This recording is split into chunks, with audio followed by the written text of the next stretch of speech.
This is Sunday, March 20th, 2011. We're here at the Left Forum.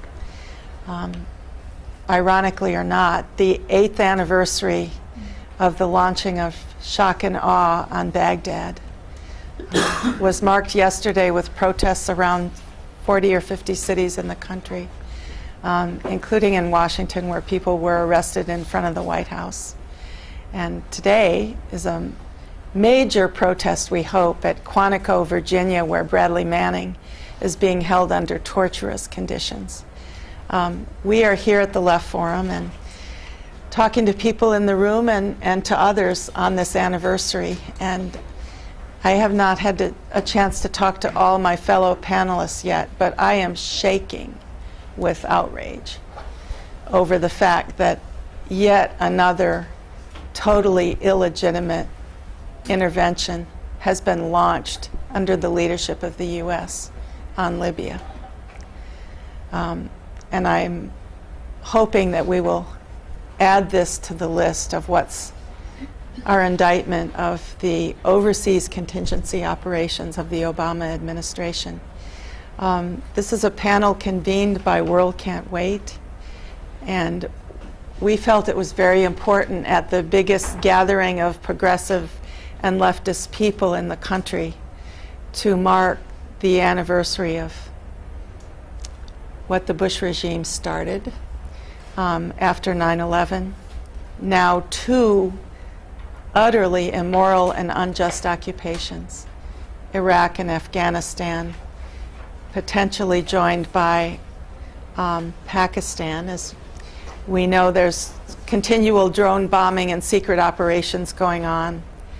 And now this latest intervention where last night 110 cruise Tomahawk missiles were sent off U.S. ships into Libya.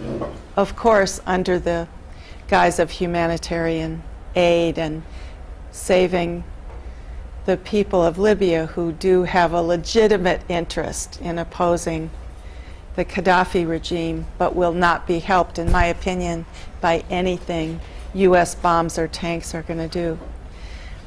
So that said, I'm Debra Sweet. I'm the director of World Can't Wait, which is a national organization with a mission of stopping the crimes of our government, begun under the Bush regime and continued after Obama became president. And we are very committed to going out widely among the people,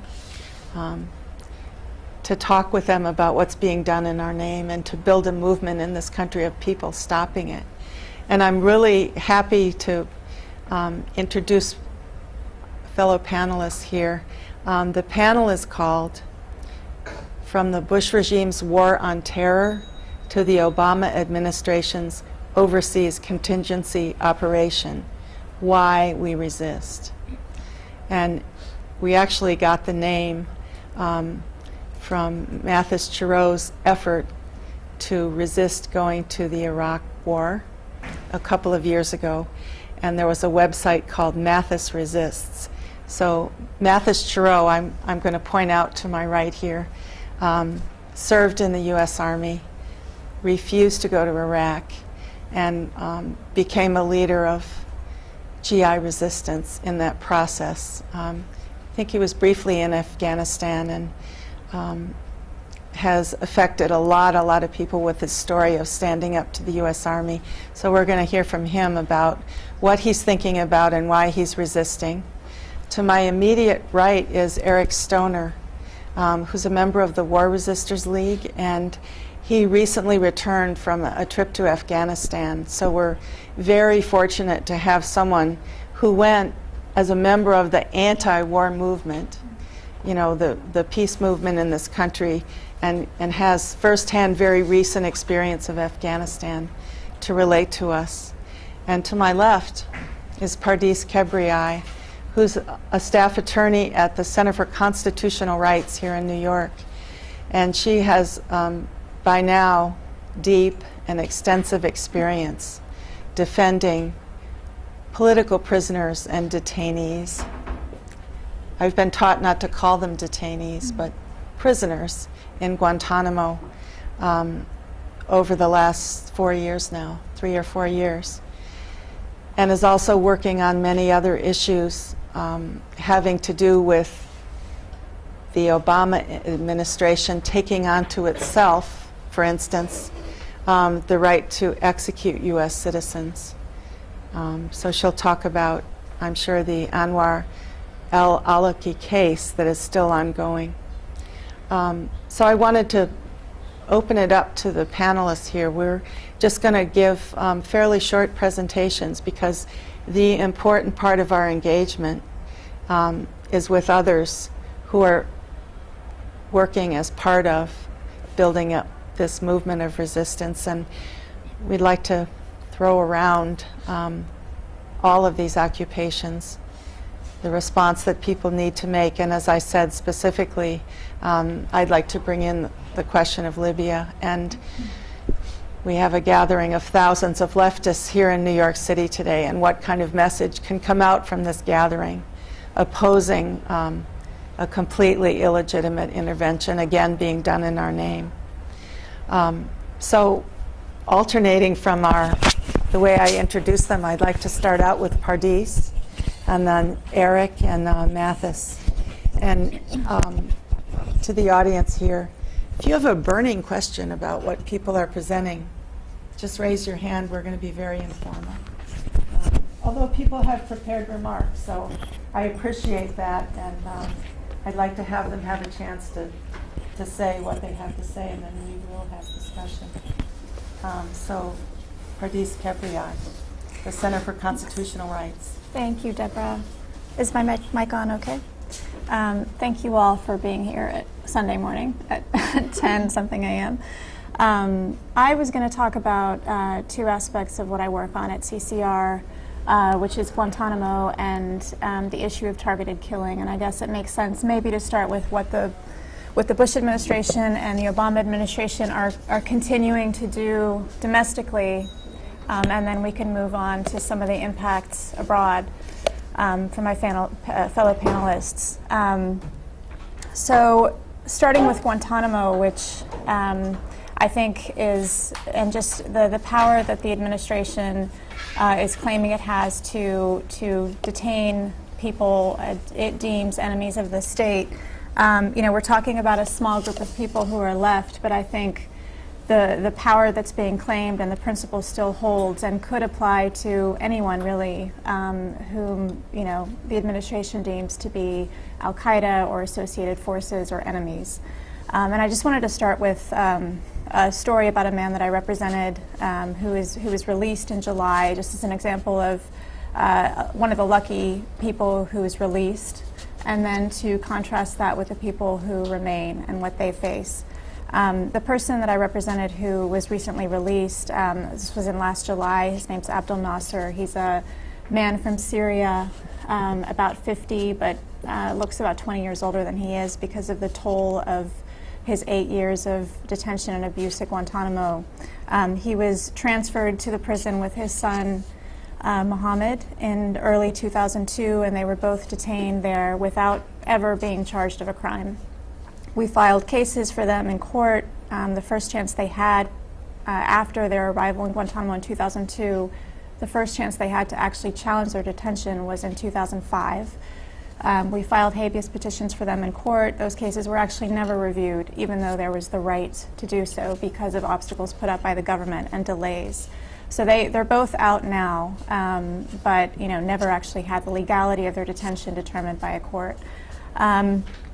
Because they're from Syria and because of the stigma of their detention at Guantanamo, they feared being returned to Syria, to their family and to their home there, and so they needed resettlement and needed third countries to take them in. So Mohammed was the first to go. Portugal offered him resettlement, but him alone, not with his father. So he had to make the tortuous decision between his freedom or staying back with his father and waiting for a country to take both of them. And I was with him when he was making this decision. I saw him with his father when he was saying goodbye. It was one of the hardest things I've ever had to see. But he decided to go in the end because he thought, one person in Guantanamo or one person out was better than two people in. And he thought he could do more for his father on the outside than he could on the inside. So he left. A year later, Cape Verde, a former colony of Portugal, offered Abdel Nasser, his father, resettlement. And again, it might seem like, it wouldn't take much thought to decide for someone detained whether to leave Guantanamo, but it was a very difficult decision for Abdel Nasser. He wanted to be with his son in Portugal. He had just spent years in detention in a remote island in Guantanamo and knew nothing about Cape Verde other than that it was another remote island off the coast of Africa. He, at least in Guantanamo, was with men he had known for years who he could eat with and pray with and speak Arabic with. There's no community, Muslim or Arabic-speaking community, to speak up in Cape Verde.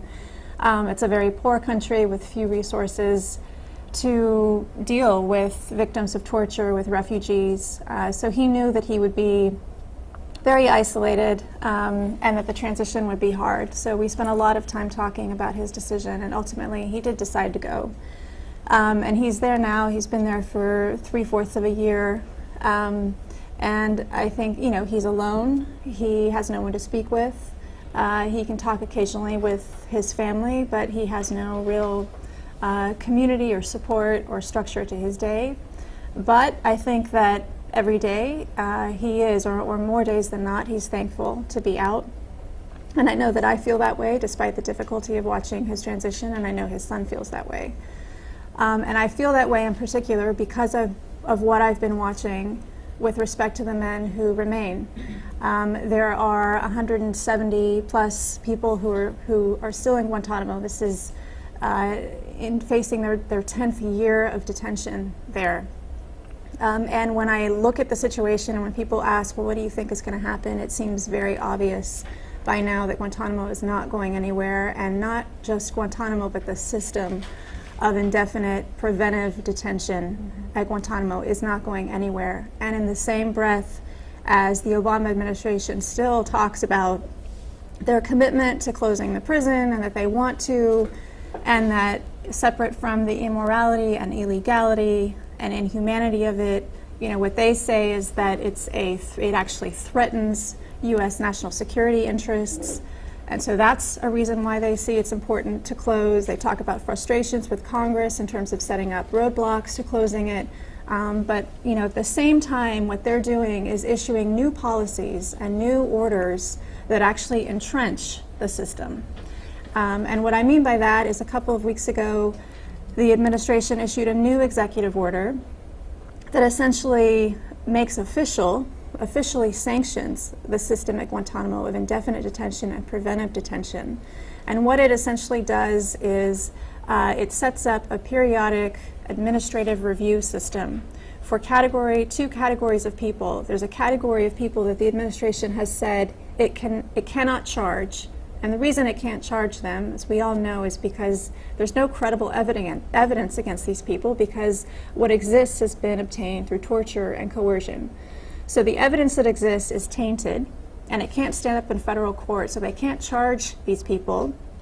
And at the same time, the administration says they're too dangerous to release because of a future threat of things they have not done. So there's this group of people, and then there's a second group of people that the U.S. says they plan to charge, but actually haven't charged yet. So this executive order says that it applies to these groups of people. And what it does, as I said, it sets up a periodic review. This review is supposed to take place formally in full every 3 years. So every 3 years of their detention, after the 9 that they've already served, there's some administrative body that gets together and reviews their detention and determines whether they can leave or whether they have to continue to stay. There's been a lot of debate in legal circles anyway about the review, and some people who think, it actually looks better than what existed under Bush. We look at it and think it looks a lot like the combatant status review tribunals, the military tribunals that were completely biased, completely unfair, and that the Supreme Court actually said were unfair. We think it looks a lot like those, but the issue isn't really about the bells and whistles of the review procedure.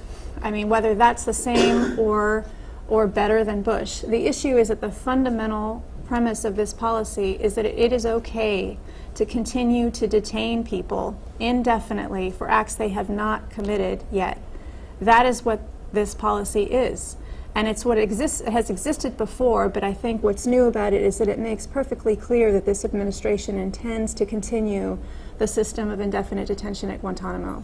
And in that sense, it is illegal and it's frightening. And again, we're talking about a group of less than 200 people who are left right now, but there is no reason to believe that this wouldn't apply to anyone else that the United States deems to be an enemy. The premise of the government's position, as everyone I'm sure knows, is that the U.S. is engaged in a war with al-Qaeda and associated forces, and that people can be detained and killed, as I'll talk about in a second, can be detained for as long as this war, this conflict continues. And the administration has made clear that that is indefinite, that the conflict, that this war can go on indefinitely, so that means indefinite detention. So that is where things stand with Guantanamo. And I want to turn now to not just the power the government's claiming to be able to detain, but to kill, to target and kill suspects. Again, these are people never charged, never found guilty, but deemed to be enemies by the executive branch. And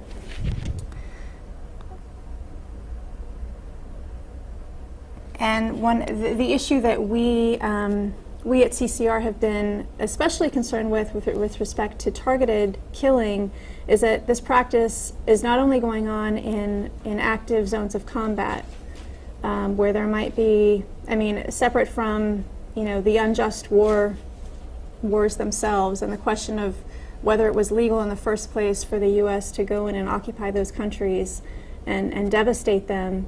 But killings have been occurring in those zones of active combat in Afghanistan and Iraq by regular military forces. But what we are particularly concerned with are killings that are occurring outside of those countries, and not by regular military forces, but by covert, unaccountable forces of the CIA and secret military units under a unit called the Joint Special Operations Command.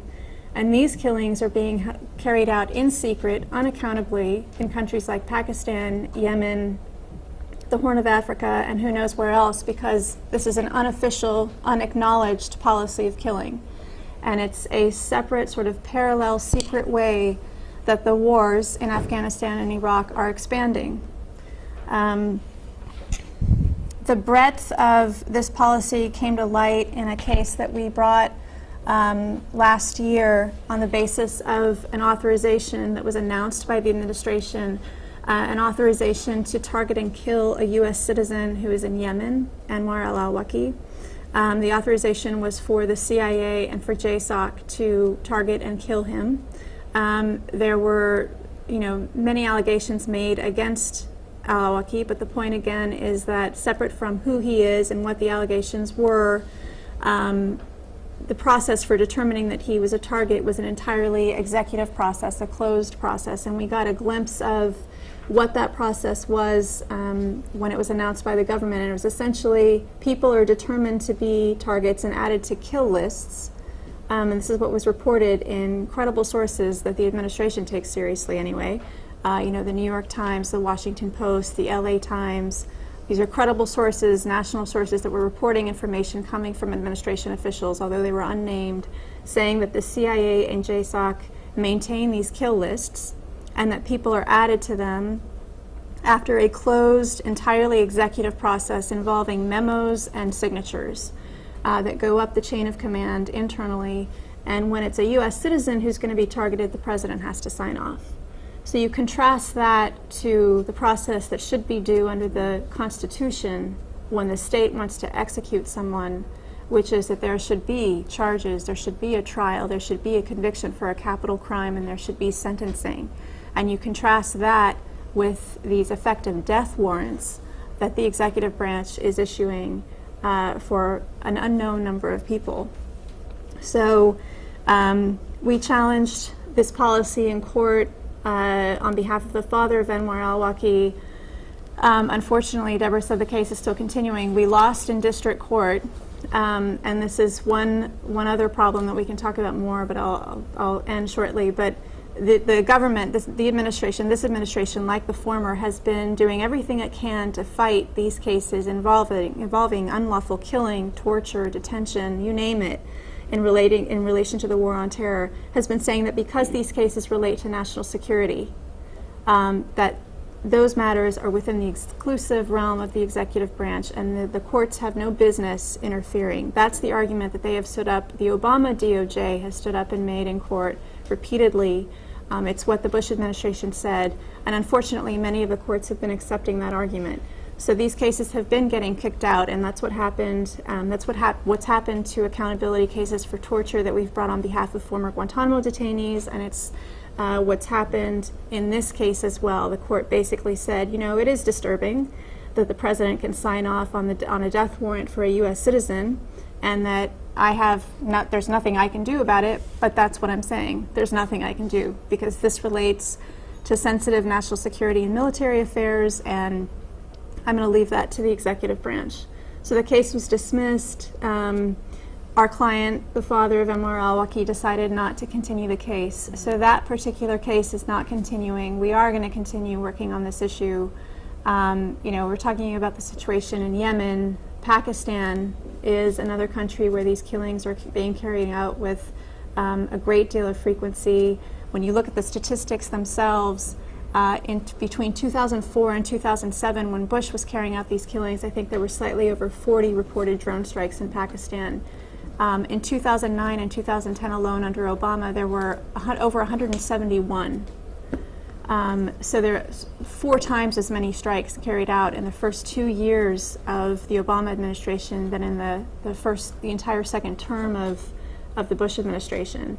In the first few months of this year alone, there have been 30 strikes reported. Again, these are just what has been reported. These are not strikes that are officially acknowledged by the administration. So these numbers are just what people on the ground have been able to figure out.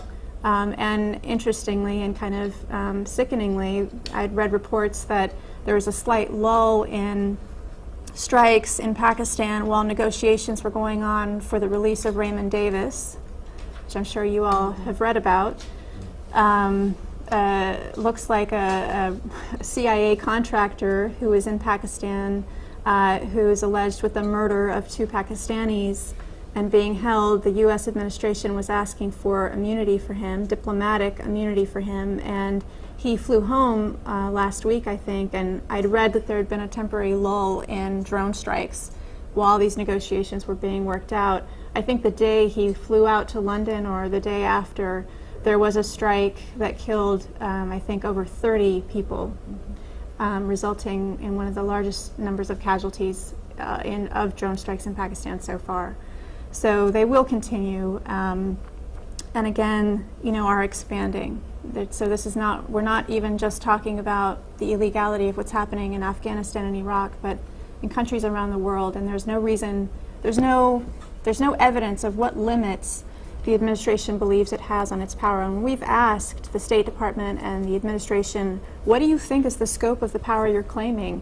They're not answering. I mean, there is no transparency about the policy at all.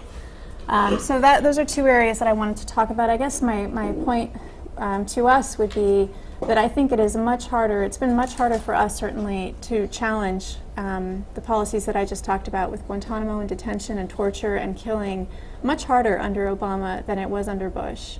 The level of criticism and outrage and condemnation is far more muted in general, even among people who were standing with us under Bush. And so I think it's even more important for us to get down to the level of details and really inform ourselves about the facts of these policies, so that we can, because it's tougher to argue about how things are the same or worse now. And then to go outside of forums like this and to talk to people who are not in the room, so that we can expose these policies for what they are. So, thank you.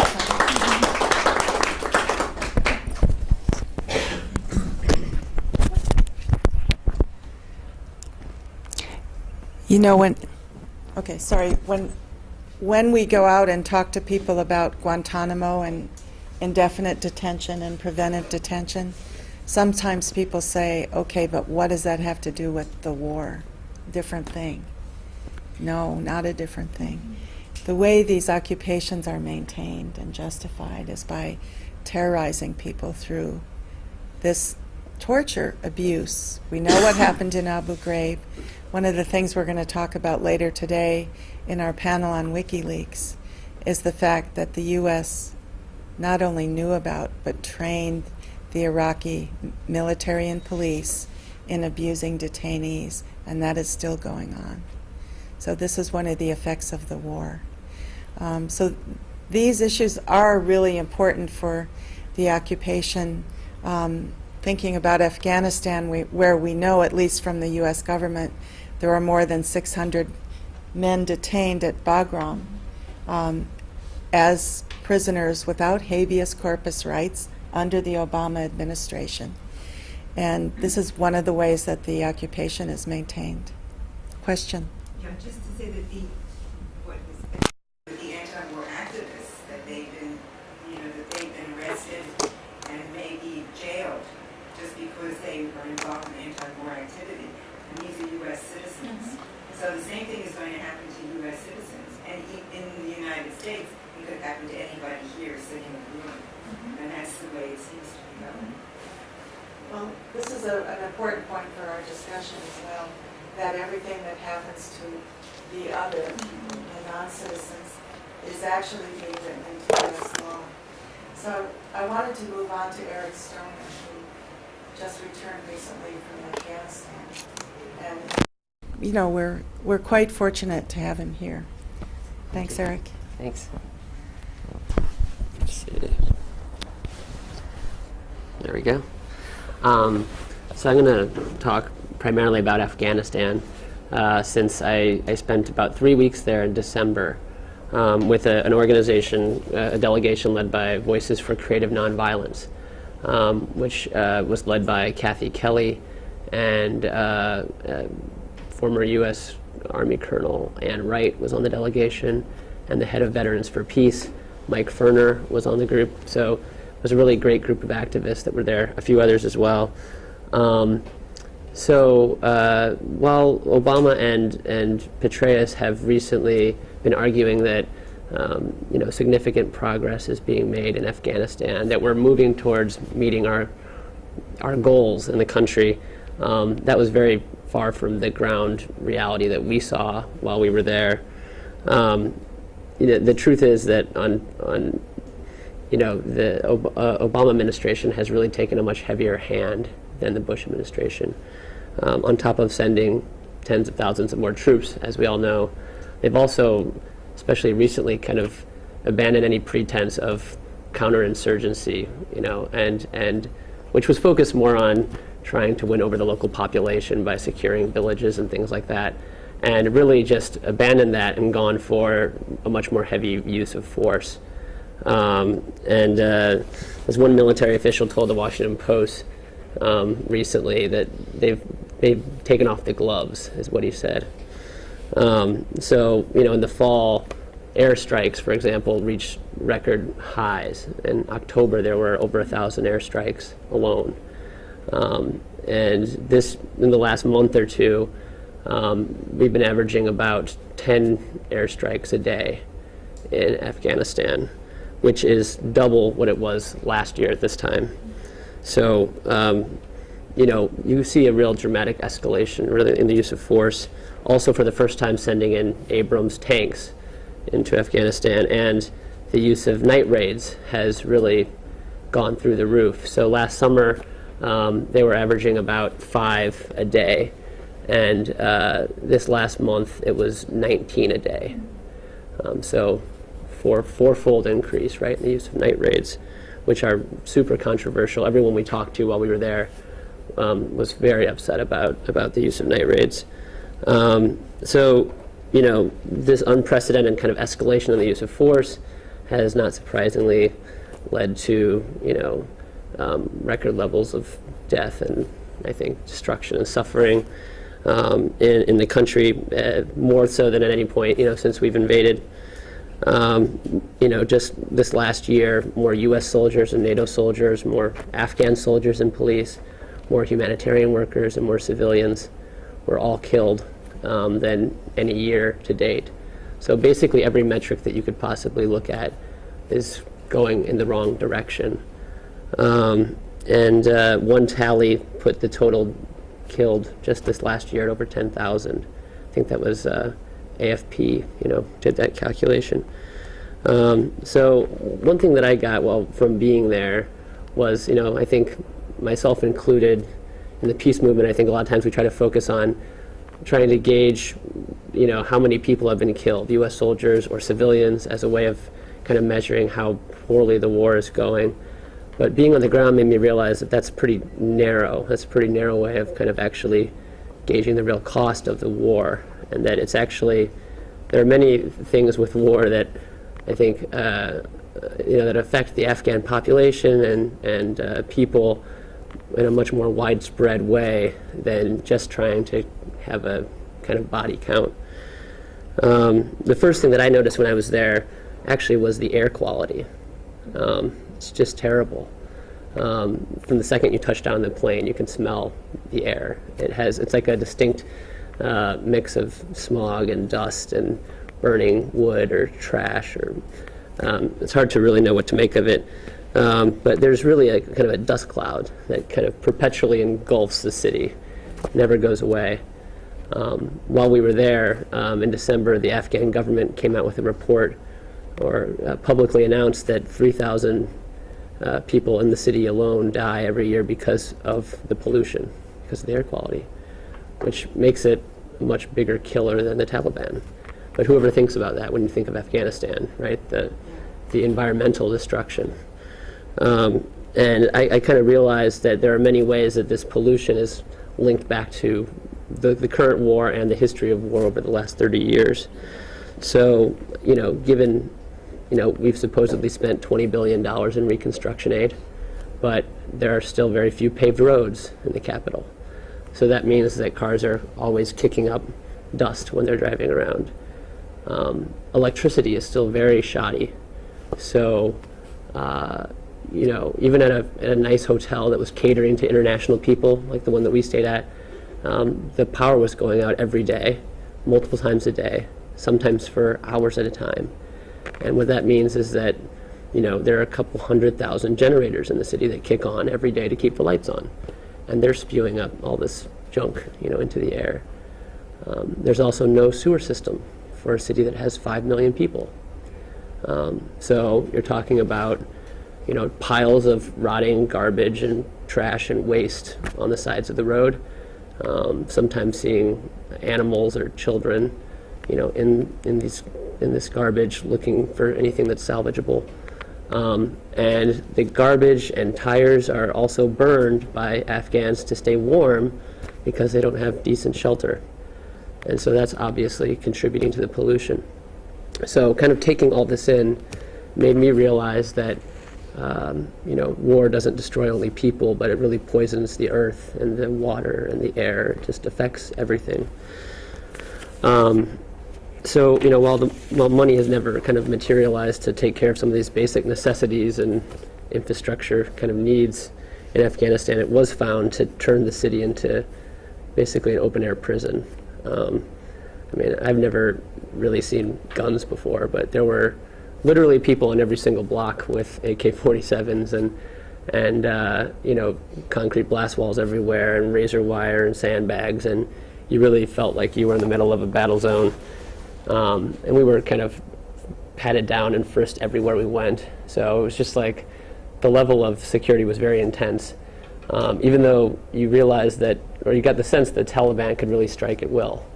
That there's still, it was just kind of an illusion. And we realized this while we were there when there was the first major suicide attack since last May in the city while we were there. And since, just in the last couple months, there's been a whole series of suicide attacks, including at a hotel that was just a block from where we were staying. So that kind of brought it really home for me that this is still very, very dangerous, even though there's that intense level of security. On top of thinking of this place as being at war, one thing I don't think most people think about is that it's also one of the poorest places on earth. That, you know, poverty and unemployment are really endemic. It consistently ranks as as the least developed country in the world. As a Westerner, I couldn't walk for more than a block or two down the streets of Kabul without being kind of swarmed by street children, you know, who were begging for change, which was very difficult to see. And it was terrible to think that in some ways these kids were actually the lucky ones, because, you know, Afghanistan actually has the worst infant mortality rate in the world. You know, 1 out of 4 children aren't going to live to see their 5th birthday. And that the country as a whole actually has the worst life expectancy in the world, which is only at 44 years right now. So it was just hard to comprehend that. You know, that basically it means that everyone in the country, even if you survive the war, that you're losing 30 years of your life because of the cumulative effects of being at war for so long. You know, the only countries that are comparable are, you know, like in sub-Saharan Africa, where, you know, these countries that are ravaged by AIDS or malaria or something. And in Afghanistan, there's no disease to pin the blame on. You know, it's just war. You know, unless you think of, you know, violence and greed and indifference as sicknesses. So, you know, I also got a taste of kind of the psychological effects of war. I was immediately counting the days when I got there until I left. You know, it was like 17 days, 16 days. I just, you know, just because there's a kind of a constant state of fear. You never know when something bad might happen to you, so you can never fully relax. And I was there just for 3 weeks, you know, and I felt like, you know, I could feel the psychological toll. You know, I was psychologically exhausted by the end of it, much more so than physically feeling it.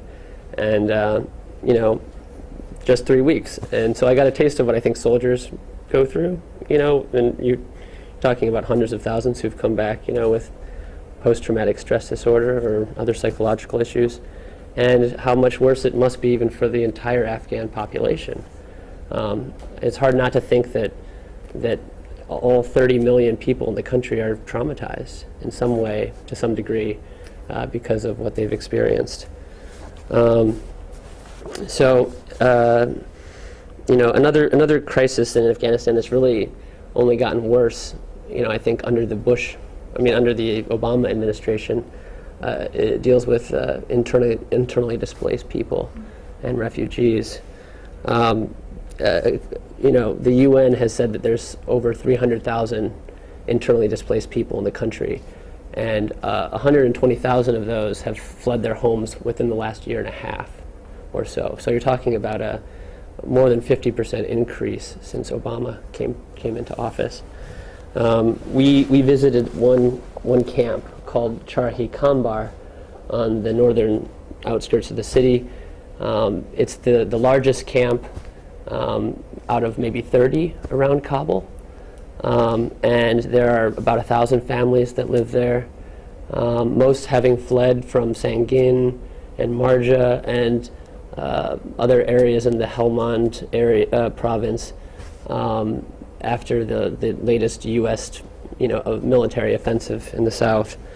And I was just absolutely horrified by how terrible the conditions were in this place and how they were forced to live. They basically occupied mud, these very crudely constructed mud huts that had kind of tarps for roofs. So apart from blankets or burning trash or wood, they didn't have anything to stay warm. The winters are very bitter. It can be very bitter there. So, in this camp, the cold regularly kills the most vulnerable people, especially the children. And there were a lot of children, which was difficult to see. They were always very kind of caked in dirt. I just never seen anything like it before. They don't have any access to real food that I could see, or clean drinking water, or education, or work for the adults, and there was no electricity. They really had nothing. It was just a situation of complete desperation. We spoke with one man who was named Walid Tawus Khan, and he showed us pictures, black and white photos of his children who had been killed in a U.S. attack. And it was his wife was also killed, I believe, and it was just very difficult to see that. He then took us deep into the camp to meet a couple of his relatives who were injured in the same attack, and we entered his mud hut, and he introduced us to this a young girl, 9-year-old girl named Juma Gul, who was his niece, and he introduced us and told us a little bit about her story, and then unzipped her jacket and pulled it over her shoulder to show that she had lost her arm at the shoulder because of this U.S. bomb. So that was probably the most painful thing that I've ever experienced, and it just made you want to cry and give them everything you had. But I was distinctly aware that just by virtue of living there, that everyone who was there probably had a similar story of suffering and loss because of the war, and that it's people like this at the camp. These civilians are the inevitable victims of war, and they always will be, and that doesn't matter which party's in the White House, right? This is just the nature of war. And while at this camp, heading back to Walid's hut, I saw something that was just really disgusting. Across the street on a hill overlooking this camp was this camp that was filled with people that had lost everything because of primarily U.S. attacks.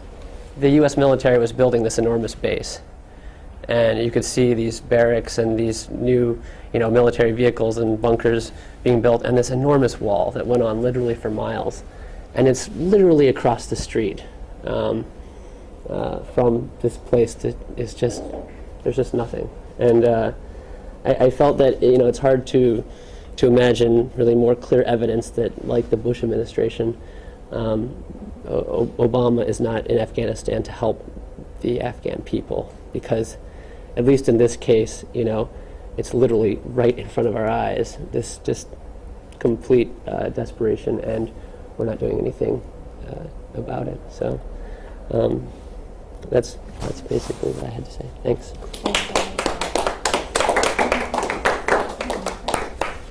Yeah. Wanted to mention that Kathy Kelly has another delegation in Afghanistan right now, actually a larger delegation, and today, March 20th, is a global day of listening to the Afghan people, so you can find more information about that at worldcan'twait.net or Voices for Creative Nonviolence. Sorry, old habit from being at political protests. And I hope we can talk some about what people are running into in terms of the general public thinking about Afghanistan right now, and Iraq as well, since this is the anniversary.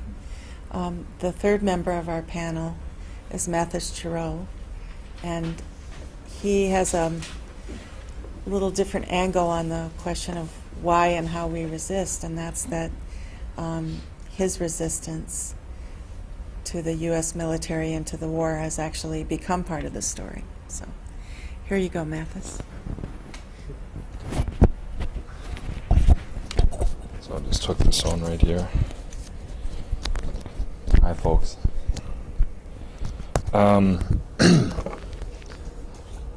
I gotta say, Eric's presentation just dropped the bottom out of my heart.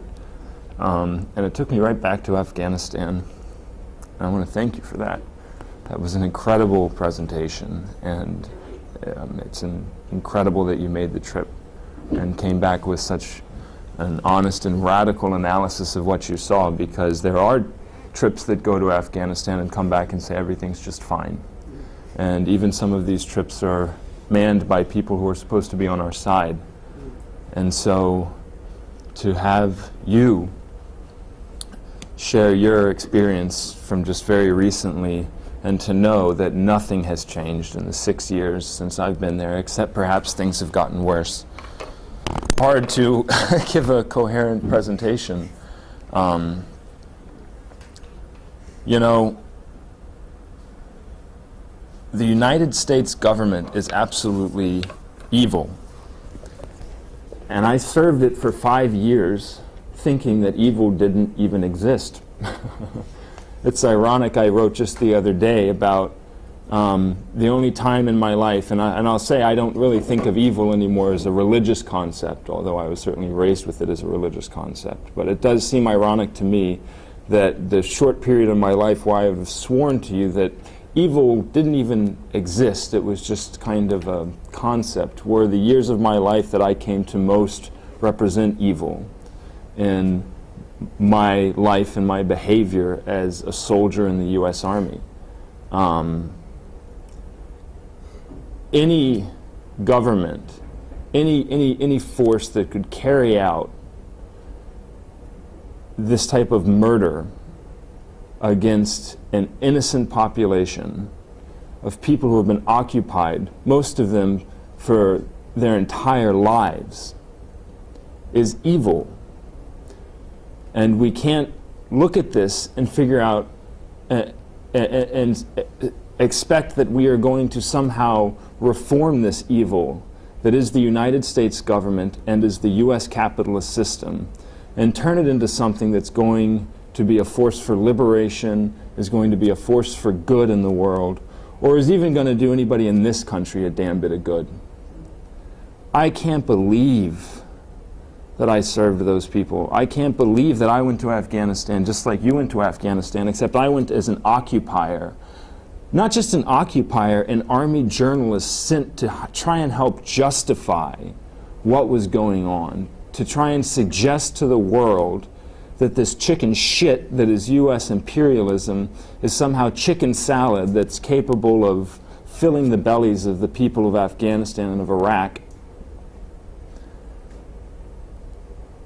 That's why I resist. I would like to think I would resist one way or the other, but I certainly have taken a very personal stance against all of this, if for no other reason because I deal with such guilt from the knowledge of what he just described to all of you, which makes me want to cry as a 27-year-old man. The knowledge that I am responsible for that is a huge part of why I resist. I'm sorry. Debra will tell you I don't usually get emotionally affected like this when I'm speaking on panels, but God damn, nothing has changed. It's been 6 years and nothing has changed. That people are still suffering so badly, and just because we can't see them doesn't mean that we shouldn't be able to feel them. You know, we're supposed to be listening to Afghanistan today. Just try feeling it for 1 second, what these people must be going through. What these children, and he's right, there are so many children in Afghanistan, and not these little devils we see running around in the streets of America, treating their parents like they're their slaves. I'm talking about beautiful children who would do anything to help feed their families, who will try and sell drugs to soldiers carrying guns so they can take home a loaf of bread to their mother. The most beautiful eyes you've ever seen in the world are the children of Afghanistan. I can't even describe to you how beautiful these children are. Even caked in mud and feces and urine, their eyes shine with such life. And to know that Americans are there pointing guns at them, that I was there pointing guns at these children.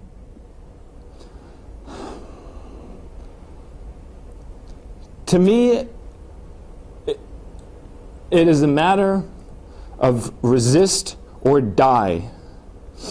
I have felt so suicidal in my life, and I have had to make the decision that either I will fight for justice or I will die for the crimes I have committed, and probably by my own hand. And it drives me crazy when I hear Americans complain about not being able to pay their fucking rents, while there are millions and millions and millions of people we have made homeless in the name of security in this country. Well, we know it's not for security. We know what it's for. It's for empire. It's just sick. This country is absolutely sick, and I can't imagine how anybody could imagine living a life in the United States and not having to participate and struggle against the system somehow. I don't know how there are still people in this country who still think that we're over there helping people. I got an argument the other day with a guy who was saying, well, you had a chance to help them, but then you quit the army. You know, I can't understand how people in this country could be so stunningly and embarrassingly and genocidally ignorant of what's going on over there. Just because we can't see them doesn't mean we shouldn't be able to feel them. I mean, I talk to spiritual people of all types all the time who talk about the need to tap into the broader human collective and commune with the universal human spirit and how it will release you from suffering. And I wonder how these people manage to do things like meditate to the collective screams of millions of mothers all over this planet. I don't know how they sleep at night in Afghanistan. I mean, imagine it. These drone bombings that take place in Pakistan, for instance, pretty much these people have to live with the reality of spontaneous human combustion. At any time, at any place, they are likely to burst into flame. They're not going to hear it coming. There's going to be no warning. Boom! There's going to be a bomb, and there's going to be dead bodies, and there's going to be people on fire. And then there's going to be the US government talking about how many insurgents they killed today, how many terrorists they saved the American people from. It's despicable. It's absolutely despicable. And furthermore, it makes me furious that our government is more afraid of a bunch of poor people in Pakistan and Afghanistan than they are of the people in this country who know the truth. They need to be scared of me, goddammit. They need to be scared of all of us. Because right now they're not, and they know they can get away with their murder. They can get away with doing whatever they want, murdering whoever they want, putting whoever they want in jail. You know, I tend to represent the war resistor cause. You know, because it's true, there are a lot of war resistors in jail right now suffering, and their struggle is legitimate and must be supported. Bradley Manning must be supported, but the truth of the matter is there are political prisoners in the United States who have suffered solitary confinement for 30 years. And people don't even know their names. This government, this country is despicable. Some people like to talk about how it died with the Patriot Act and how after September 11th this country went down the drain. Well, I have news. It was evil on September 10th, 2001. It's been evil since it was conceived from stolen land, off of policies of genocide and slavery. Nothing has changed in America except for we've exported a lot of our brutality. We don't have to look at it on our own shores, and that's not always even the case. If you're willing to perhaps stay in the suburbs your entire life, you can be insulated from it. Nothing good can come of the US government, period. Intervention in Libya, nothing good will come of it. As nothing good has come of the wars in Afghanistan, the wars in Iraq.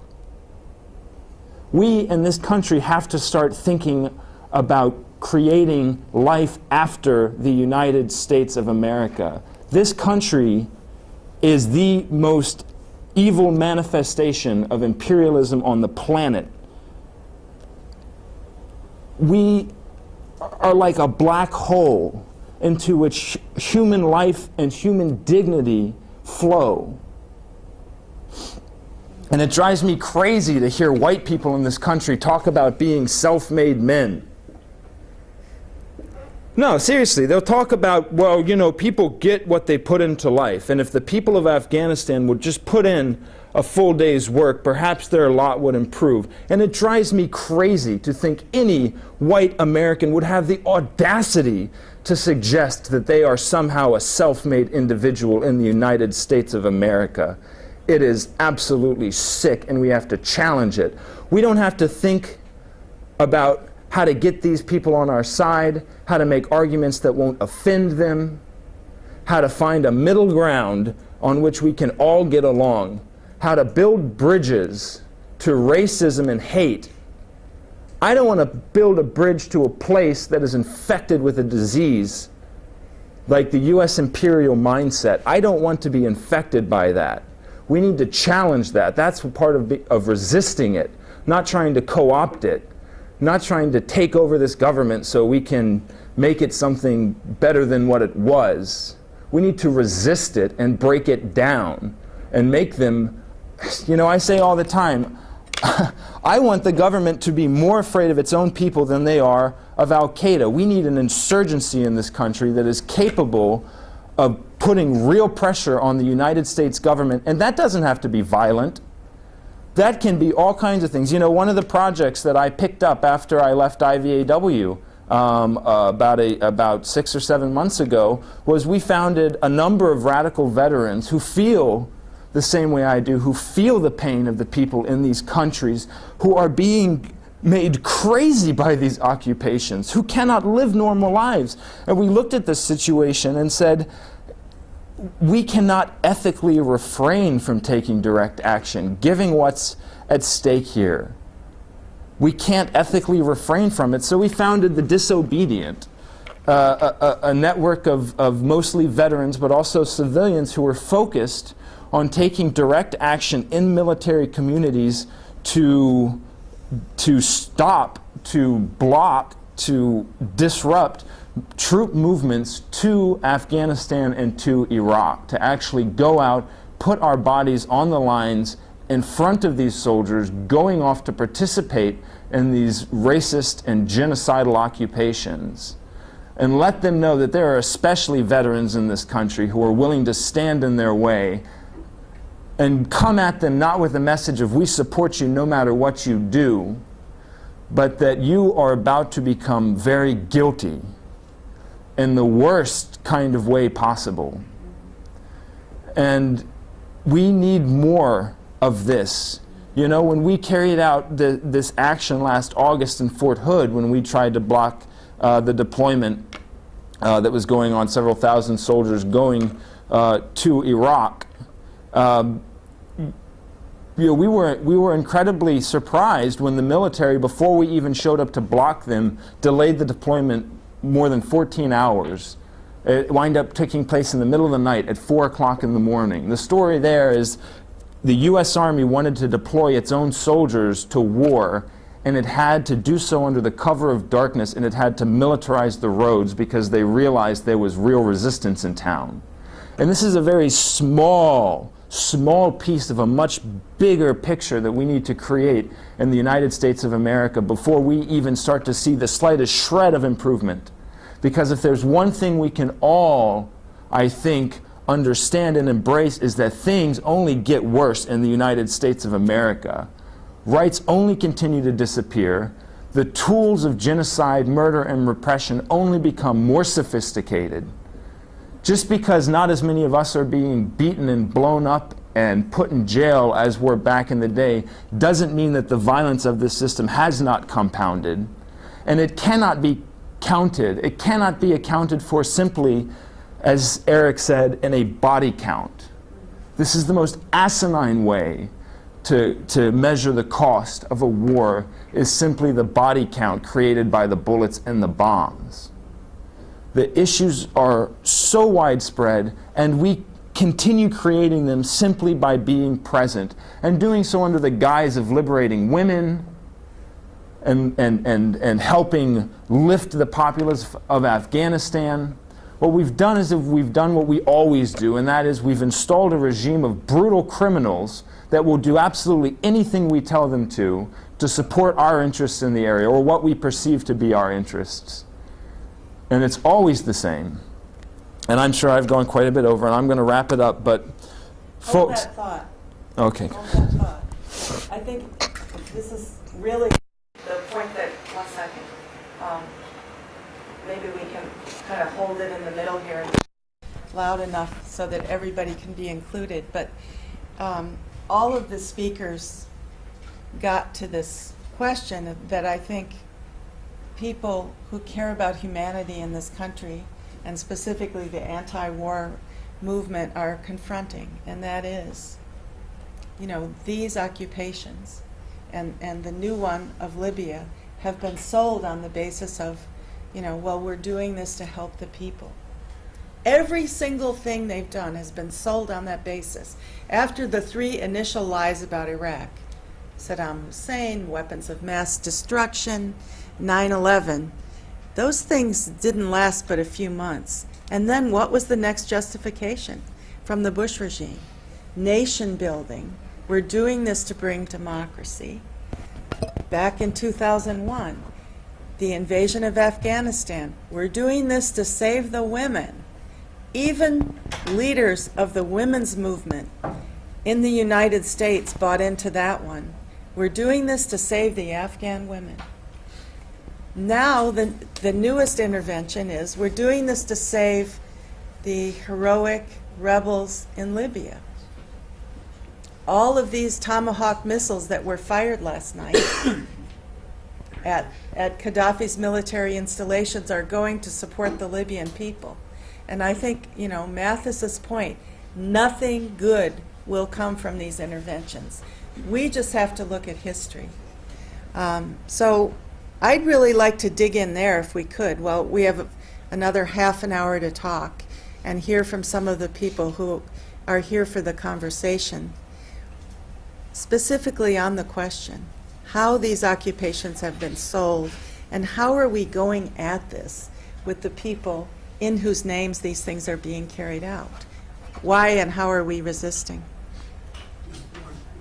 Could you describe what Afghanistan was like before the U.S. was trying to bring the Soviet Union down? Apparently what brought the Soviet Union in was U.S. terrorism against the government of Afghanistan. But my understanding was, I've seen pictures of Kabul before all that started. It looked like Manhattan. So even though they're so poor now, once upon a time Afghanistan was a working country. I'm going to say we've got a stack of 3 people going, so we'll go to Eric for a moment.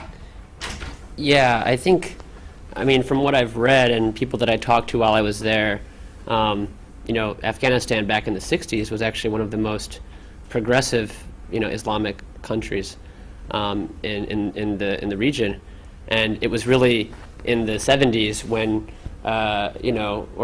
when we kind of instigated the Russians to invade, right, by starting to arm, you know, the Mujahideen before the Russian invasion, which most people aren't aware of. But the whole point was to, you know, try to give Russia their Vietnam, you know, is what Brzezinski has bragged. But, you know, it was at that point that we started really arming and supporting these extreme right-wing fundamentalists that have, you know, ended up destroying the, you know, Kabul especially. People that I talked to said, you know, before the Civil War in the early 90s, where these warlords that we had armed and trained in the 80s, you know, saved their weapons and then shelled the city and kind of leveled large parts of the city. Before that, Kabul was, they say, a beautiful place, that it was clean and green and there were lush parks and trees, and it's really hard to imagine that now because it is just brown. There is no color. You know, it was just, the only thing that broke the color was the burqas, you know, these bright blue burqas. But everything is covered in dirt. So, you know, to hear about a time when it actually was a beautiful place was, you know, It was interesting. And we actually went outside of the city once to Panjshir in the north, and I saw still some natural beauty. There were these big green valleys that were terraced for farming, and the Panjshir River was, crystal clear. You could see right through to the bottom, and so it was, for me, that was the one bit of hope I think that I had in the whole trip, was that the whole place isn't completely destroyed yet. That there's still some natural beauty and places that people could build lives in if the U.S. could get out, basically, and people could start to rebuild their lives. I don't know if you have anything to say. Back, brother? I have a question. First, just to clarify, would you all sort of describe yourselves as human rights activists of sorts, generally? This sounds That like might be a one setup. description. It's not a setup. I'm just curious. I'll just ask my question because I think as human rights activists, because I would consider myself one, and I wonder how you can justify not making a distinction between Iraq and Afghanistan and Libya, and to what extent you ever see a justification for civilian protection when you're talking about Libya or Darfur. Is there ever a reason to go in and protect civilians militarily, even though I would say, it's got to be absolutely last resort, but I think you have to make a distinction, because I think there's legitimate and there's illegitimate, and when you don't make the distinction, then you're allowing such violence to happen and standing by. Well, what's your idea of legitimate? Legitimate? Legitimate. What's your idea of legitimate military intervention? Well, I would say if you're going through a process such as the responsibility to protect, if you're going through the steps there of, okay, first we're gonna say there's a genocide going on. Okay, there's a genocide. So There's lots of them going on right now. Yes. But we have no interest in it. As the United States government anyway, but continue. Fine. Yes. If there's no resources, they're not interested. You can acknowledge that, right? Yes, I can acknowledge there are situations we're interested in, there are situations we're not. But does that mean that just because we're not interested in this, we shouldn't be interested in something else? So I'm extremely interested in the plight of humanity, of people in each of these countries, absolutely, especially the people of Afghanistan. And the truth is, there are many places in the world that genocide does go on. The truth is, Gaddafi, very violent and dangerous man, and I don't think anybody up here supports the regime of Gaddafi. That said, the United States, has no business going around the world liberating people. Especially when that is never what we do. The only driving force behind U.S. military intervention ever is creating geopolitical power strongholds, or whatever economic interest is backing up, waiting to go in and start investing. I absolutely do think that we all bear a responsibility to stand against genocide. I absolutely do not, for example, support the Taliban. I think that the majority of people in Afghanistan do not support the Taliban. I know quite a few people individually. I was very disappointed. In fact, Malalai Joya, one of my dear friends, who was supposed to be speaking here today, was just denied an entry visa into the United States because she represents sort of what I identify as being the new human hope in Afghanistan, this grassroots movement of people, poor people, dedicated not just to resisting the U.S. government's occupation of their homeland, but also to resisting the warlord government and the Taliban. These people recognize that they have three enemies of the people in Afghanistan. And I spoke at length with Malalai about this, especially concerning the women's liberation, because there was a time when I was sold on this idea of, the women will, if we leave, the situation for women will collapse, before I realized that part of what led to the collapse of the situation for women was the U.S. occupation. I spoke to Malalai and I said, what do we do here? If we leave, the Taliban may take over. And she said that's an absolutely legitimate concern. The Taliban may take over, but from the position of the people of Afghanistan, right now we are having to fight 3 enemies, and we would much rather only have to fight 2. And that is the role that the U.S. plays. Matthis? I'm sorry, Just, dominating conversation. well, I just wonder if we could speak directly to her question, because the assumption and the justification of the attack on Libya is that it is to protect the rebels at this point and to save, to stop Gaddafi from destroying Benghazi and people on the eastern end of the country. So, and I feel that millions, including people I was with at the anti-war protest yesterday, as we were protesting the attack on Iraq, there were people in the crowd who were saying, yeah, but just this one time, wouldn't it be possible that the U.S., even if it wasn't intending to protect human rights, might intervene in a way that, as a side benefit, protected human rights? So I think a lot of people are asking the same question you are. Specific, and other people want to jump in. Well, I just want to jump in as an anti-war activist and caring about human rights. And I would have to agree with Matthis that there are human rights violations all around the world. And so it's not that, I don't think it's black and white, like, oh, you justify you helping people in one country and getting so pissed off about the, it's like, what do you care about as an anti-war?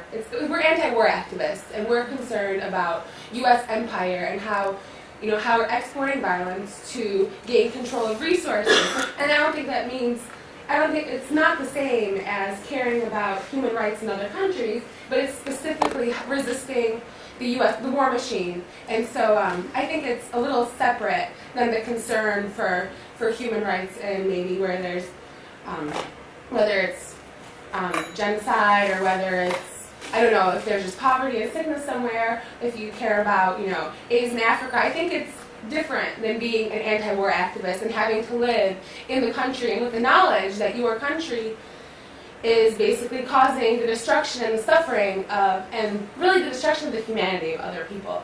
And so I think it's a question that, does that make sense? I wanted to point out in one sentence, I also just wanted to point out to you that the mission statement of the U.S. Army and the broader U.S. military is to engage and destroy the enemies of the United States in close combat, period.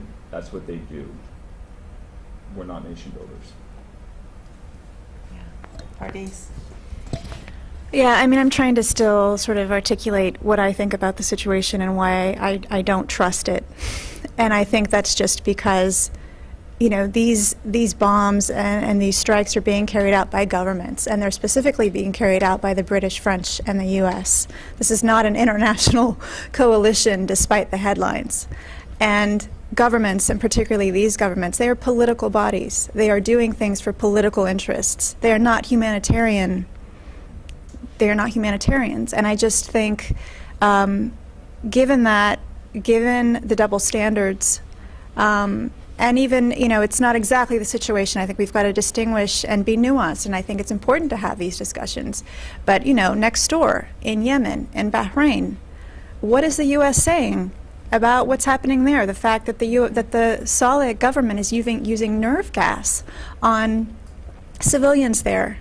Then in Bahrain, 20,000 Saudi-led troops just entered the country and are occupying it. And there was a line in a Times article I read about the U.S. kind of criticizing that. But what are they doing about those neighboring countries? So I don't believe in the good faith of what's happening, and I can't, and I don't think you can, if you understand sort of the history of U.S. interventions in other countries and the double standards. I do think in theory, in principle, at the UN, the idea of the responsibility to protect is a good thing. Human rights laws are a good thing, but in practice, they aren't implemented that way. And I think you just cannot divorce, even if the stated intention is one thing, there's going to be an aftermath. There is no way that it's going to end in, just with a bombing campaign of a few days. And I think that's what worries me. So, couple. You and then the gentleman in the far back. Yeah, I just think the United States and France and England are just itching to get into the Middle East. I mean, they're very threatened by all of the revolutions or the attempts at revolutions that are going on. I think they were dying to get into Egypt. There were a lot of places that they would be eager to get into, and here was their chance. And that's what I felt. It has no humanitarian desire.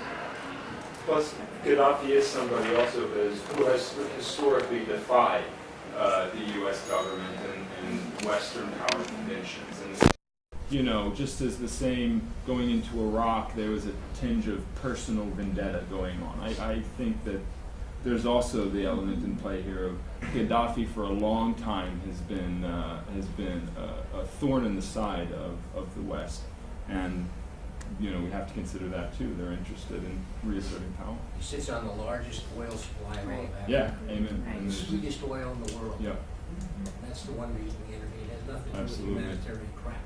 100%. Right? The British and the French are in the leadership on this because they're desperate for oil. Mm-hmm. And we are supporting it because we don't want that oil controlled by anybody else. I also Yeah. just want to say, you know, and the absence of military intervention doesn't mean there aren't other things to do that we could try to think about to help the opposition, and if it's a genuine effort. And I don't know what those steps are, but instead of spending the billions and the resources to conduct military, I mean, it seems like there's a knee-jerk. The answer is, you know, even though it's stated that it's sort of the last option, military intervention being is the last option, it's the first option.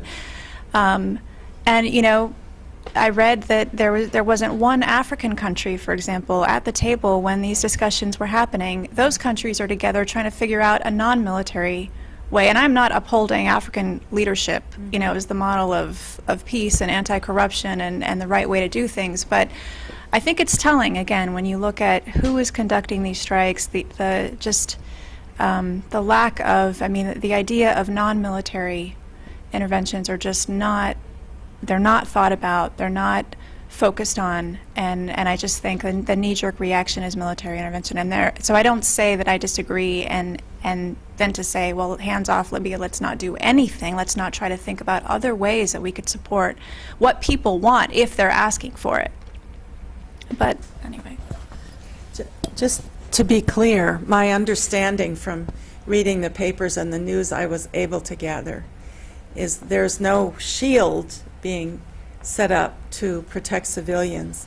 110 Tomahawk cruise missiles is exactly what the U.S. attacked Baghdad with in 1991. And for people who just need a refresher on that, this was sold as a humanitarian effort to drive out the evil Saddam Hussein, who was killing the babies in Kuwait, right? So therefore, but it was going to be surgical strikes, remember? Right. Surgical strikes that would just hit military targets, and this is exactly the same language from the State Department in the last couple of days. Military targets, not, but then you take apart the language, commercial and civilian targets are not excluded. So these could be hitting anywhere. And in fact, I heard a very articulate Iraqi Friday night before our protest, Raid Jarrar, who said, look, we have played this in Iraq. He said, the invasion being sold to liberate Iraqi women? No. Iraqi women can only be liberated by the Iraqi people, not by American tanks or bombs. So this is his approach. He said, I know that the rebels are likely going to take terrible losses. And, you know, those are my people in Libya. But he said, I can never condone a U.S. intervention for this. So, but in the back there. I think this is critical. I appreciate your question, though. I think it is critical to get into the nuances and explain, you know, why I feel the way I do, why Matthis does, you know, because I think some well-meaning people, you know, I just think the discussion is critical. So I appreciate the question. In the back. A couple of things, just on that. think the United States has played a solid role. It liberated the Cuban people. It turned the against the Spanish, and we took over their country and made a lot better country for the Cuban people. And we did the same thing to the Philippines. And we're always helping everybody in the world.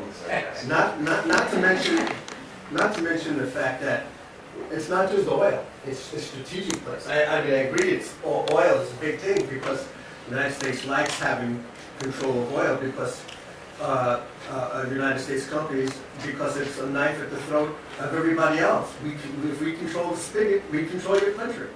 But it's not just that. Wheelus Air Force Base, where my friend was born, was the largest Air Force base in the world before Gaddafi took it over. You know, and how did we get that? World War II.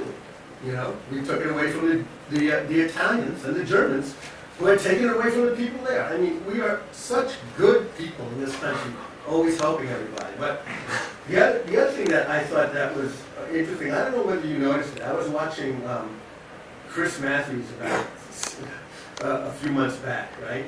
And he had that guy who, I don't know, he's always one of the people, they were talking about at the time the United States, the Obama administration was saying that the big problem is the left, the professional left. Right. And I don't know whether you saw that. Yeah, oh yeah. And so they had on Chris Matthews, this woman from Joan, I can't remember what her name is, but she's from Salon.com. She's the liberal that comes on there. And this guy, this super conservative guy comes on and says, well, it's true. Look at this. World can't wait. They say, you know, they say Obama's the same as George Bush and Cornel West, you know, and it was going on, and they, you know, and so this woman from Salon magazine said, well, those are the ultra left people, you know. That's not what we on the real left. I mean, I have my differences with the Obama, but you know, and the point is, what they do is they're trying to make us illegitimate. It's the most ironic thing in the world, trying to make us illegitimate, when they are the most illegitimate thing the world has ever seen, you know? Just add it up. I have a friend back who was one of the, I don't know if you ever heard the song from Crosby, Stills and Nash, Oh Camille. He's an acquaintance of mine, Camille. And he was, yes, Camille, you know him, right? So you've talked to him, and they wrote the song about him. You know, and he's a really good guy, you know, and you know, from BJW, and then later, and now he's, you know, veterans. You could compress. We only have 12 minutes. But it still affects him the same way. He still every night, and even though he's a real animal, he goes and he does patrol every night. You just go over there 4 in the morning, and he's in the woods doing patrol. Can't get that out of his mind. By the way, he was one of the people arrested around the White House yesterday. He was? Yeah, I didn't know. that's I great. didn't talk to him. Yeah. Oh, my. We're just in the middle of around this question of, is the intervention in Libya good or bad? And the question was raised. So is there anyone who hasn't spoken yet who wanted to say a word? Yeah. I just Yeah. want to Barbara. point out Yeah. the conflict with Hillary Clinton, when she's talking about we're doing this in order to protect and save civilians over there, and meanwhile we're authorizing these drone attacks that are killing civilians probably nightly, daily in Afghanistan. So, you know, where are we coming from? I mean, how can she say that? Hypocrisy. Yeah. Yeah. And remember Madeleine Albright, the sanctions killed 500,000 babies in Iraq in the 90s. Right. And she was asked point blank, you know, worth it? And she said this on national TV, it was worth it. So the sanctions and the UN and, you know, the Arab League signing on to this, the Arab League hasn't done shit to protect Gaza and Palestine. You know, hiding behind the Arab League to justify this and the European former colonial countries doesn't mean anything, right? So I think we should look at history. Eric. Just one thought on that would be just kind of the contrast between the fact that they could so quickly justify military intervention on the heels of Tunisia and Egypt, you know, that, you know, praising, you know, the power of nonviolent, you know, movements to bring down dictators, and then literally within weeks, you know, giving up hope again that it can't work, and supporting military intervention. And I run a website called Waging Nonviolence, which covers nonviolent actions and campaigns around the world. And I've been studying this stuff for a long time now, and I really deeply believe that you know, nonviolence has a much better track record of removing dictators and repressive regimes around the world than outside intervention, even just from a pragmatic perspective. You know, if you look at Pinochet in Chile, or Milosevic in Serbia, or the apartheid regime in South Africa, or Marcos in the Philippines, you know, all these people, most of them we supported, you know, with, you know, military aid and diplomatic aid and economic aid. So, and nonviolent movements were able to bring them down. So, and Tunisia and Egypt, you know, it's like there's a really long track record of this, and violence doesn't have it. Even if you believed that we had good intentions, violence doesn't have a track record of being able to do this. And I think, you know, so I've been wanting to support nonviolent movements and saying that really this is the way that you're going to be able to remove somebody like Gaddafi, and not through. I mean, I'm even critical. Maybe other people aren't, but I guess I just don't think that even the armed rebels that was a good idea to kind of to take up arms. That they would have been better off sticking to a nonviolent struggle. But that's just me. So I think it's an important conversation to have, because they took up arms because they were being slaughtered and dragged into prison and tortured. And, you know, people all across the world have had to confront that from brutal dictatorships. Again, another question, but, you know, in the broad scope of this workshop, we all out there among the people, including at the anti-war protest yesterday, and in all the work we do, are continually running into people who are like, what war in Iraq? It's over. Seriously. Iraq, you know, Afghanistan, they're going to withdraw troops. Well, look, they just announced that 2014 withdrawal date. No. The withdrawal date from Afghanistan at this point is never. There is no withdrawal date. And I take the point of the other panelists on looking at history here, on these interventions. And, you know, we all have our different knowledge basis, but speaking from someone who has been conscious of challenging U.S. imperialism for something, not as many as some people in this room maybe, but 45 years, there has never been a U.S. intervention militarily from the air, a bombing campaign like this, that did one bit of good for the people. And there's no reason to suspect this one will. And I am hoping that people attending, you know, the Left Forum, and specifically this workshop, will join the rest of the day and from here on out in raising, you know, a real hue and cry against any justification for this. Barbara, and then, yeah. I just have a question for the panel. And I thank you, especially you two guys. I mean, I think your presentation has brought probably everybody in the room to tears. But in your struggle, and from seeing it on the inside, are there any rays of hope? I mean, do you have any advice for the rest of us for what could be done and where to raise the level of visibility? No. Let's have a minute from each of us. Sure. To lie to you, it looks pretty bleak, and it's some days hard to see a way forward.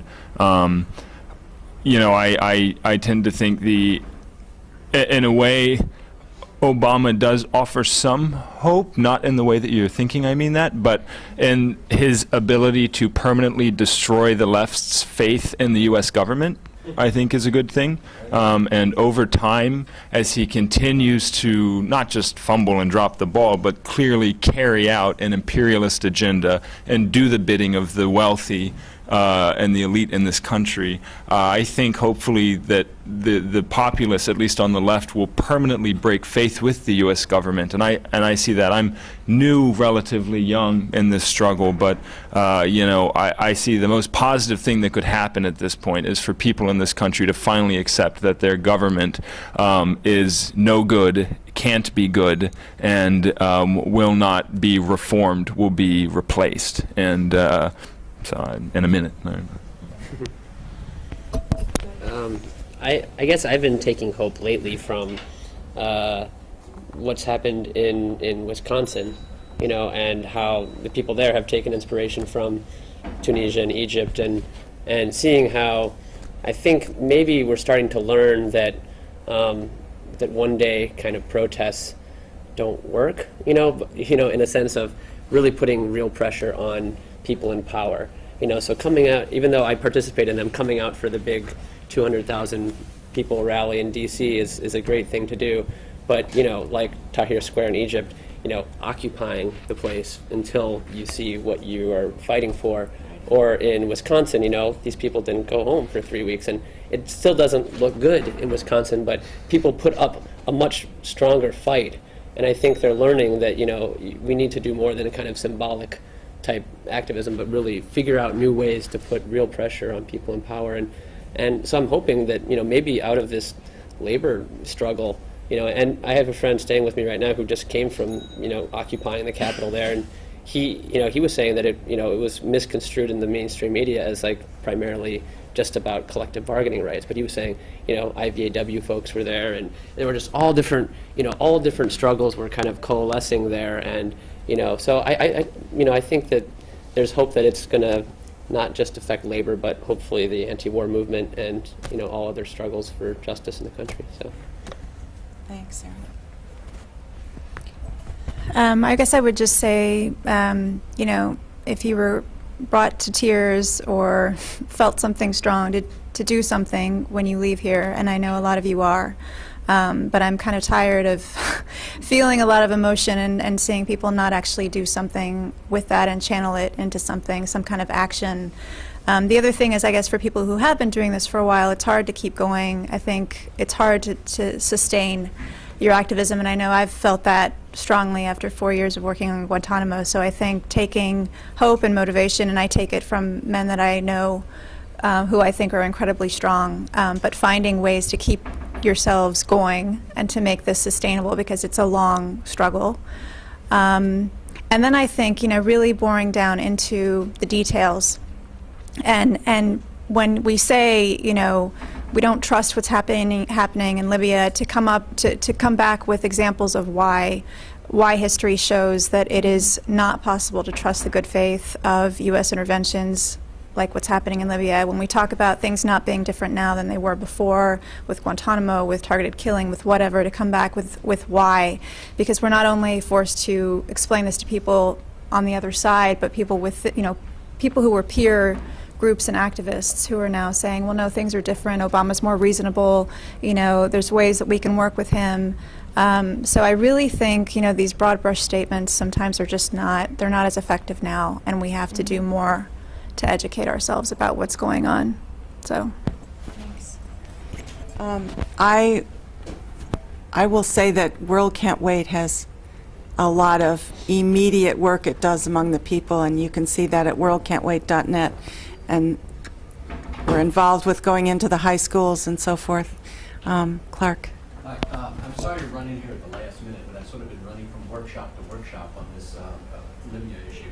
I'm Clark Kissinger from Revolution Books, and what I have brought is a proposal that, since there's 1,000 or more progressive and radical people at this conference, that they actually make some manifestation against this attack on Libya in the form of a statement.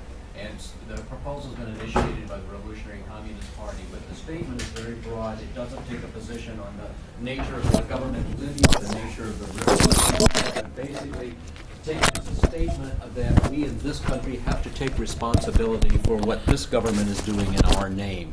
And so it's going to be around all over the conference today in the form either of a petition people can sign. It would really be nice, for example, if the plenary this evening would even adopt it as a resolution. But I don't want to get hung up on what form it takes, you know, whether it's a formal resolution, a sense of the meeting, or people just signing the petition. But as long as so many people are here right now, it would be very important for us to collectively make a statement in opposition to this. So I'll just sort of hand it around. I've got copies for everybody, and you should take a look at it and give me any feedback you have on it. Okay. Thank you. 91, the surgical strikes on Baghdad. Again, this was all going to be military targets. They killed civilians, and the wreckage is still there of the apartment buildings. And there's really credible evidence that it wasn't just that they hadn't developed the technology fully enough 20 years ago. This was terrorizing the civilian population.